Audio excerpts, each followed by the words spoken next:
Hello and Jai Hind student, welcome once again to your own channel sir Tarun Nipani. और biology is very easy when you study from sir Tarun Nipani. हाँ, मैंने आपके लिए सारे major chapters already upload कर रखे हैं वन शॉट में। हाँ, वन शॉट में। और एक चैप्टर जो सबसे दुखदाई है वो है रिप्रोडक्टिव सिस्टम। अरे सर, ऐसा क्यों कह रहे हैं? क्योंकि यही वो चैप्टर है जो मैंने आपके लिए अलग से नहीं बनाया था। तो इसी कसक को पूरा करने के लिए हम ला रहे हैं MCQ। हाँ, अगर आपको लगता है कि ये चैप्टर आपको समझ में थोड़ा कम आ रहा है तो प्लीज इस चैप्टर का वन शॉट एक बार फिर से देख लीजिएगा। ये चैप्टर सबसे इंपॉर्टेंट चैप्टर होने वाला है क्लास 10 बायोलॉजी के लिए। इस चैप्टर को डायग्राम बेस्ड क्वेश्चन के लिए एक समझ लीजिए इंपॉर्टेंट क्वेश्चंस तो आना ही है। चलिए स्टार्ट करते हैं MCQ में, देखते हैं आप कितने तैयार हैं। तो the procedure in which new individuals are produced who are of identical types. ये तो बड़ा आसान क्वेश्चन दे दिया। जिस प्रोसीजर से identical type, a cat begets a cat, a cat begets a cat, a dog begets a dog. तो identical types को जब कोई जनरेट करता है, कोई नई इंडिविजुअल सेम जैसी चीज जनरेट करता है, तो अनडाउटेडली उसे कहते हैं reproduction. And I am very sure आपने सब ने रिप्रोडक्शन ही आंसर लिखा होगा। Answer A is absolutely right. आइए फटाफट करते हैं, 20 MCQ करेंगे इस चैप्टर पर और देखेंगे कि आप में से कितने लोग फुल 20 आउट ऑफ 20 सही लाते हैं। चलिए अगला second question, which one of the following process is extremely necessary to maintain prolongation of existence on earth. अगर हम चाहते हैं कि कोई एक स्पीशी, कोई भी स्पीशी, चाहे ह्यूमन स्पीशी क्यों ना हो, ह्यूमन स्पीशी क्यों ना हो, वो लंबे समय तक अर्थ पे बनी रहे, प्रोलॉन्ग्ड पीरियड तक बनी रहे, इनफाइनाइट पीरियड तक बनी रहे, तो क्या करना पड़ेगा? वो कौन सा प्रोसेस करना पड़ेगा जिससे हमारी आने वाली जनरेशंस प्रोलॉन्ग रहेंगी? क्या कहते हैं, डाइजेशन से? नहीं। अगर आप कहते हैं रिप्रोडक्शन से तो आपका जवाब एकदम सही है। कोई भी स्पीशी अगर रिप्रोडक्शन करना बंद कर दे, क्या होगा? कल्पना करिए। यस, वो स्पीशी इस अर्थ से खत्म हो जाएगी। उसकी लाइफ, उसके आने वाली जनरेशन की लाइफ भी ऑब्वियस बात है खत्म हो चुकी होगी। तो answer is again B, reproduction. आइए अब पढ़ते हैं। when externally distinctive characteristics are depicted by both male and female, then it is termed as। मतलब कुछ ऐसे कैरेक्टरिस्टिक्स जो बाहर से देख के आप बता देते हैं कि ये लड़का जा रहा है, अरे नहीं ये लड़की है। आप समझ गए हैं। हम इस फीचर को, मैं एग्जांपल दूं, like growth of hairs on body, chest पे हेयर्स हैं, आर्मपिट्स में हेयर हैं, तो ये पहचान है कि लड़का जवान हो गया है। ठीक है, तो ऐसे कौन से कैरेक्टर्स हैं जो डिस्टिंक्टिव हैं मेल और फीमेल के, दोनों के? क्या कैरेक्टर, क्या कहते हैं उसको? अब आपने कह दिया है कि ये है secondary sexual character, then you are absolutely right. C, secondary sexual character है। क्यों सेकेंडरी? क्योंकि प्राइमरी तो अंदर है। ठीक है, तो सेकेंडरी सेक्सुअल कैरेक्टर है जो कि आप बाहर से देख के बता देते हो। आओ उसी से जुड़ा हुआ कुछ और भी आपको जानकारी मिलेगी। फेशियल एंड बॉडी हेयर्स, चेहरे पे दाढ़ी आ गई है लड़कों की। Yes, development of breast in female, you know it. Manliness, मर्दानगी दिखाना, या स्केलेटल फ्रेमवर्क, हमारे बॉडी के स्केलेटन में चेंज आया है ना, आप टॉलर हो गए हैं, हो सकता है। बिहेवियरल आउटकम चेंज हो गया, या आपकी voice, intensity of voice change हो गई है। ये सब फिर से किस तरह के एग्जाम्पल्स हैं? क्या कहते हैं? यही वो एग्जाम्पल है जिससे आप पहचान लेते हो कि लड़का है कि लड़की है ना? तो अनडाउटेडली अगेन ये आंसर है सेकेंडरी सेक्सुअल कैरेक्टरिस्टिक्स। ये वो कैरेक्टरिस्टिक्स है जो डिफरेंशिएट करते हैं हमें लड़के और लड़की में। ये सब आप और मैं ऑब्जर्व कर सकते हैं बाहर से ही। आइए थोड़ा भीतर ले चलते हैं आपको। क्या कहा मैंने? थोड़ा अंदर ले चलते हैं। तो in reproductive system the organs are categorised into 2 segments. हाँ, 2 सेगमेंट्स में ऑर्गन को बांटा गया है। चलिए मैं एग्जांपल देता हूं। जैसे मेल के केस में एक ऑर्गन है, नाम है टेस्टिस। चलिए दूसरा मैं और एग्जांपल दे रहा हूं, एग्जांपल है पेनिस। हाँ, आप स्क्रोटम सैक भी ले सकते हैं। मैंने आपको एक एग्जांपल दिया टेस्टिस और एक एग्जांपल दिया पेनिस। तो ये 2 टाइप के, हाँ, किस 2 कैटेगरी के, किस 2 सेगमेंट के ये ऑर्गन्स हैं। अगर आप कहते हैं सेकेंडरी एंड ऑक्सिलरी, मैं कहूंगा नहीं। इंट्रिम एक्सिलरी नहीं। टेरिटियन एंड मर्सिनरी नहीं। पर आप कहते हैं कि ये इनमें से एक प्राइमरी है और दूसरा एसेसरी है। प्राइमरी ऑर्गन्स गोनैड्स होते हैं, वो जो रिप्रोडक्शन से रिलेटेड ऑर्गन है, जो एक्चुअली में सेल्स प्रोड्यूस कर रहे हैं। तो गोनैड्स का एग्जांपल है अगेन मेल में टेस्टिस, ये हमारा प्राइमरी, ये है हमारा प्राइमरी ऑर्गन। और दूसरा है वो जो प्राइमरी को हेल्प करते हैं, जो ट्रांसपोर्ट करने में मदद करते हैं, meeting of male and female gamete को मदद करते हैं, वो होते हैं एसेसरीज। और एसेसरीज में है पेनिस या स्क्रोटम सैक। मैंने एग्जांपल दिया मेल का। फीमेल में यही चीज क्या हो जाएगा, यहां टेस्टिस के बदले क्या आ जाएगा, ओवरी आ जाएगा। और यहां पर आप फिलोपियन ट्यूब ले सकते हैं, या कोई और एसेसरीज दे सकते हैं। तो इस तरीके से 2 होते हैं, प्राइमरी और एसेसरीज। आइए आगे बढ़ जाते हैं और अगला क्वेश्चन देखते हैं। The sex cells is also known by the term of, क्या कहते हैं सेक्स सेल्स को, क्या नाम हो सकता है? क्या उसे गैमेट्स कहते हैं, यूरेथ्रा कहते हैं? यूरेथ्रा तो कहीं मिलता जुलता नहीं समझ में आ रहा है ना। यूरेथ्रा तो एक्सक्रीटरी ऑर्गन का पार्ट है। स्क्रॉटम कहते हैं या एग कहते हैं। तो अगर कीवर्ड क्या है, सेक्स सेल्स, ठीक है। ये नहीं बोला कि फीमेल सेक्स सेल किसे कह रहे हैं, मेल सेक्स सेल ये नहीं कह रहा है, बस बोल रहा है सेक्स सेल्स का दूसरा नाम क्या है। तो अनडाउटेडली गैमेट्स, ऑप्शन ए, ठीक है, ऑप्शन ए। आइए next, the gonads which are incorporated in the primary reproductive components plays an essential part। तो ये गोनैड्स क्या करते हैं, मैंने एग्जांपल दिया गोनैड्स का, मेल का एग्जांपल दिया मैंने टेस्टिस। तो मैंने कहा इसका काम क्या है, गोनैड्स क्या करते हैं, मेल में टेस्टिस, फीमेल ओवरीज क्या करते हैं भाई ये। तो they are essential part in formation of, क्या फॉर्म करते हैं ये टेस्टिस क्या फॉर्म करता है। अगर आपने कहा जर्म सेल, मैं कहूंगा नहीं।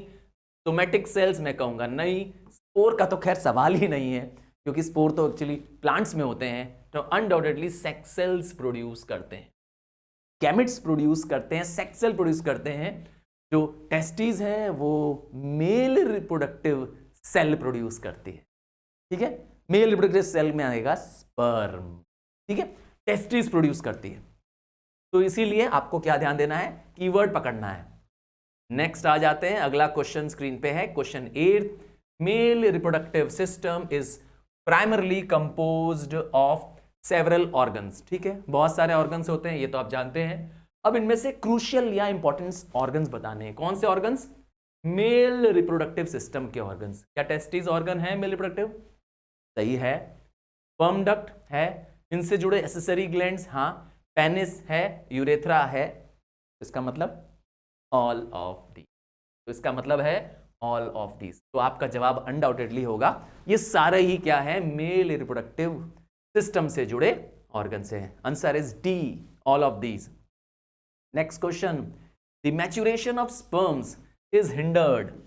आपको पता होना चाहिए कि स्पर्म की लाइफ, स्पर्म की ग्रोथ कौन रोक सकता है, is hindered when the temperature with in the body, अगर हमारी बॉडी का टेम्परेचर क्या हो जाए, लोअर हो जाए तो नहीं। ठंडी पड़ने से, हमारी बॉडी का टेम्परेचर लोअर होने से स्पर्म की ग्रोथ नहीं रुकती है। स्पर्म की ग्रोथ ना एवरेज टेम्परेचर रहने से रहती है, स्पर्म की ग्रोथ रुकती है हाई टेम्परेचर। का मतलब है कि हीटिंग ऑफ आवर बॉडी या rising of temperature of our body, हाँ, स्पर्म के लिए अच्छा नहीं है, स्पर्म की ग्रोथ उससे रुकती है। समझ गए ना। तो स्पर्म का मैच्योरेशन, स्पर्म का मैच्योर होने में हाई टेम्परेचर एक बहुत बड़ा हिंडर है। ठीक है, हमारा जो स्क्रॉटम सैक है वो टेस्टिस को क्या करता है, अपने आप क्या करता है, ठंडा या गर्म करता रहता है। हाँ, वो अपनी पोजीशन चेंज करता रहता है बॉडी के टेम्परेचर के अकॉर्डिंग। चलिए, the procedure which contributes in the production of the sperms, क्या वर्ड है, प्रोडक्शन ऑफ स्पर्म्स। जब प्रोडक्शन ऑफ स्पर्म्स होता है, इस प्रोसीजर को क्या कहते हैं? प्रोडक्शन ऑफ स्पर्म्स कहां होता है? सेमिनिफेरस ट्यूब्यूल्स में होता है। ठीक है ना, वो राउंड राउंड सा देखा था आपने, है ना, टेस्टिस के अंदर बना हुआ था ना, हाँ, उसी का नाम है, जो गोल गोल गोलो आपको लगेगा मैगी बनी हुई है, हाँ, ट्यूब लाइक स्ट्रक्चर है, वो है सेमिनस ट्यूब्यूल। क्या है इस प्रोडक्शन ऑफ स्पर्म्स के प्रोसेस का नाम? ओजेनेसिस। ओजेनेसिस तो मेल में है ही नहीं, फीमेल में है। स्पर्मेटोजेनेसिस, जी हाँ, नाम में देखिए काम लिखा हुआ है, स्पर्मेटोजेनेसिस। स्पर्म के प्रोडक्शन का प्रोसेस का नाम है spermatogenesis. So answer is B, undoubtedly. Which of the following cells perform an important role in sphere of producing testosterone? अर्थात टेस्टोस्टेरोन नाम का जो हार्मोन है, हाँ, ये टेस्टीज वर्ड से याद कर लो, है ना, टेस्टीज, TESTE, टेस्टिस से याद कर लो, है ना, क्योंकि ये टेस्टिस हार्मोन ऑर्गन जो प्रोड्यूस कर रहा है टेस्टोस्टेरोन है। हाँ, किस सेल द्वारा प्रोड्यूस होता है? क्या कहते हैं? लिडिक सेल है सर, टॉली सेल्स है, नर्व सेल है, एपिथेलियल सेल है। सर, नर्व और एपिथेलियल तो एकदम नहीं हो सकता, इसका तो कहीं प्रोडक्शन से लेना देना नहीं है। अब डाउट आ रहा है इन दोनों में, तो मैं आपको क्लियर कर दूं, आपका आंसर होना चाहिए ऑप्शन ए। हाँ, ये लिडिक सेल जो है ये एक्चुअली में इंटरटेस्टिनल सेल्स है। इंटरटेस्टिनल सेल आपका सही जवाब होगा। द अदर नेम फॉर तो टेस्टोस्टेरोन हार्मोन ये प्रोड्यूस करता है। आइए अगला क्वेश्चन आ जाते हैं। The word testosterone literally denotes, मैंने आपको हिंट दे दिया था इससे पहले वाले क्वेश्चन में कि जो हार्मोन टेस्टिस मतलब मेल रिप्रोडक्टिव ऑर्गन है ना, प्राइमरी ऑर्गन बताया था ना आपको, तो उससे जुड़ा हार्मोन है, तो इसीलिए टेस्टिस से जुड़ा हार्मोन है, टेस्टोस्टेरोन नाम है, तो आप समझ जाएंगे कि ये एक मेल सेक्स हार्मोन। ठीक है, सो अनडाउटेडली टेस्टोस्टेरोन का मीनिंग है ये। ठीक है, इसका कोई भी रिलेशन नहीं है ग्रोथ से, इंसुलिन से। नेक्स्ट आ जाते हैं कूपर्स ग्लैंड। अब ये कैसा ग्लैंड है? हाँ भाई, कूपर्स ग्लैंड, अगर आप याद करें जब आपने फीमेल रिप्रोडक्टिव ऑर्गन्स पढ़ा था तो वेजिनल वाले डायग्राम में आपने पढ़ा था Cowper's gland is the other term for bulbourethral gland। क्या कीवर्ड है? हाँ, अदर नेम था। वैसे जब हम फीमेल रिप्रोडक्टिव ऑर्गन की बात करते हैं तो आपको डायग्राम बहुत इंपॉर्टेंट है, और डायग्राम आपको लेबल और फंक्शन के साथ आना चाहिए। ठीक है, आइए आगे बढ़ जाते हैं। In each ovary how much time is usually taken by one egg to complete the process of maturation. अर्थात एग जब मैच्योर हो जाता है तो कितना टाइम लगता है एक एग को मैच्योर होने में? क्या 2 मंथ लगता है, 1 मंथ लगता है, 3 मंथ लगता है, या 4 मंथ? चलिए आपके डाउट को क्लियर कर देते हैं। आंसर होना चाहिए 1। सिर्फ 1 मंथ में एक एग मैच्योर हो जाता है। ठीक है, और एग, यस, एग जो है वो फीमेल रिप्रोडक्टिव सेल है। ठीक है, आइए, the process of retaining a fully matured egg, जिस प्रोसेस से मैच्योर्ड एग को एक सर्कुलर सैक में, सेलुलर सैक में स्टोर कर लिया जाता है, रोक लिया जाता है उसको। देखिए, अगर आप पूछ रहे हैं फॉलिकल तो ऑर्गन है, अगर आप बोलते हैं ओजेनेसिस तो यही है ओवा, ही ओवा शब्द से बनाया गया। जैसे स्पर्मेटोजेनेसिस था स्पर्म का प्रोडक्शन, वैसे ओवा का प्रोडक्शन है ओवा से ओजेनेसिस। ठीक है, और यही क्या करता है, रिटेन कर लेता है। देखिए द कीवर्ड इज रिटेनिंग। अगर यहां पूछा गया होता कि रिलीजिंग, यस रिलीज करना एक एग सेल को, तो जब रिलीज करते हैं तो उसे कहते हैं ओव्यूलेशन। ठीक है, इसके लिए वर्ड है रिलीजिंग। चलिए अब आप नहीं भूलेंगे।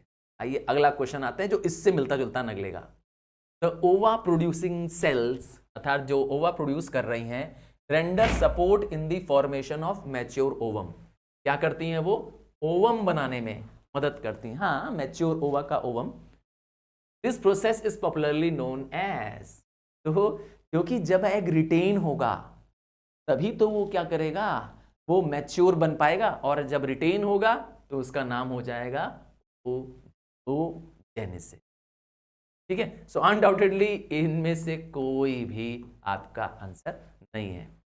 हाँ, प्रोजेस्टेरोन एक हार्मोन है, फीमेल रिप्रोडक्टिव हार्मोन।